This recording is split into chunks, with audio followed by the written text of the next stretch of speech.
Mesdames et Messieurs, Monsieur le ministre d'État André Flahault, chers représentants des institutions, chers amis de la cérémonie, de la mémoire, je dois avouer que c'est très compliqué de prendre la parole aujourd'hui parmi les personnalités qui ont participé, qui ont contribué d'une manière ou d'une autre à l'histoire. Mais c'est un honneur pour moi et je suis profondément touchée d'être présente aujourd'hui parmi vous.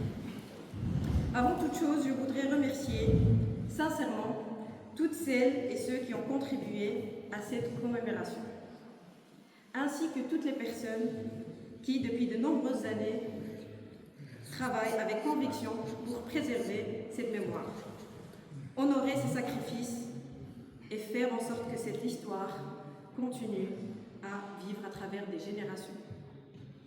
Je voudrais également avoir une pensée particulière pour Feu Ahmed El-Karouti, dont l'engagement pour la transmission de cette mémoire a permis de redonner une place à une histoire longtemps restée discrète.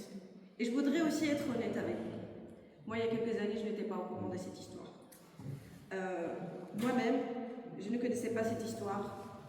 Et je pense que certaines, il y a une grande majorité des jeunes belgo-marocains qui ne la connaissent pas non plus aujourd'hui. Parce que le souci, c'est qu'on ne l'apprend pas à l'école. Parce que certaines pages de l'histoire restent encore trop peu visibles dans notre mémoire collective. Et pourtant, quelle histoire!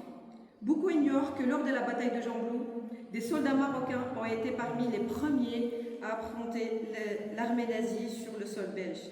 Des dizaines de milliers de soldats marocains ont participé à la Seconde Guerre mondiale aux côtés des Alliés. Beaucoup étaient très jeunes, certains ne parlaient même pas peut-être le français.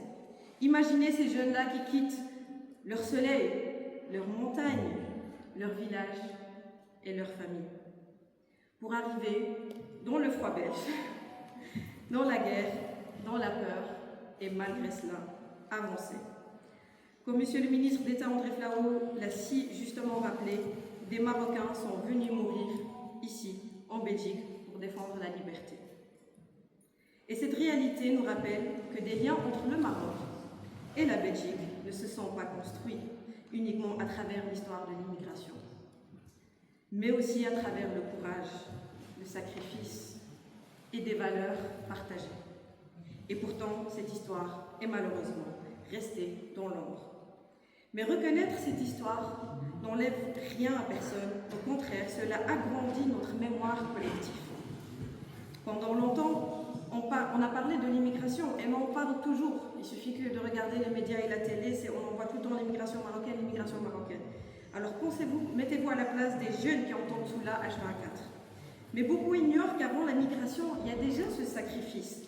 Et je pense que beaucoup de jeunes belgo-marocains ont besoin de connaître cette histoire parce qu'elle permet de comprendre que notre place dans cette société ne commence pas uniquement avec l'immigration. Elle commence aussi avec des hommes qui ont participé à défendre la liberté de ce beau pays, la Belgique. Et cela change énormément des choses. Cela change le regard que l'on porte sur soi-même. Cela change le sentiment d'appartenance. Cela crée une autre relation avec l'histoire belge. Et je pense que cette transmission est essentielle aujourd'hui.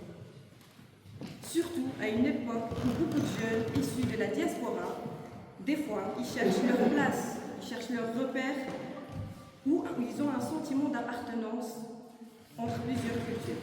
Connaître cette histoire permet de créer un lien beaucoup plus apaisé avec son identité, en comprenant que notre présence dans notre société ne se résume pas uniquement à l'immigration, mais s'inscrit dans une histoire commune et dans un héritage partagé.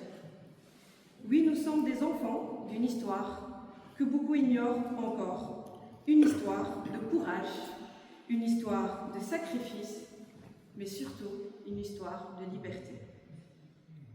Je voudrais également remercier Madame la députée Latifa Iqbala, dont le parcours est une source d'inspiration pour de nombreux jeunes, et particulièrement pour les jeunes femmes et pour moi, elle m'inspire beaucoup pour son engagement. Elle participe à ouvrir des portes, à créer des repères et à montrer qu'il est possible de porter ses valeurs, son identité et son engagement à travers ces échanges.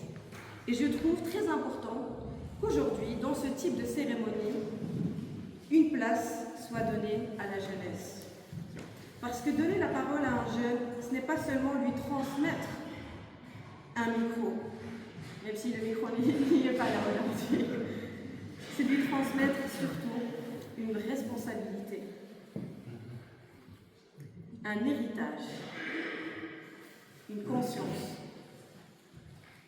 C'est aussi pour cela que je voudrais remercier tout particulièrement M. Abdelaziz Saleh pour sa volonté constante de créer de l'espace pour les jeunes et de les inclure dans cette transmission. Car finalement, la fraternité, dans cela et dans ce courage, dans ce sacrifice, dans ce combat partagé pour défendre la liberté humaine, et c'est ça ce qu'on doit transmettre à des jeunes. Le temps peut passer, mais le sacrifice de ceux qui ont défendu la liberté ne doit jamais tomber dans l'oubli. Et aujourd'hui, à notre tour, comme jeunes, nous avons la responsabilité de faire vivre cette mémoire, mais aussi de contribuer à construire des ponts, à consolider cette fraternité entre la Belgique et le Maroc et à construire du dialogue et de la proximité entre non seulement entre les peuples belgo-marocains, mais aussi entre les générations.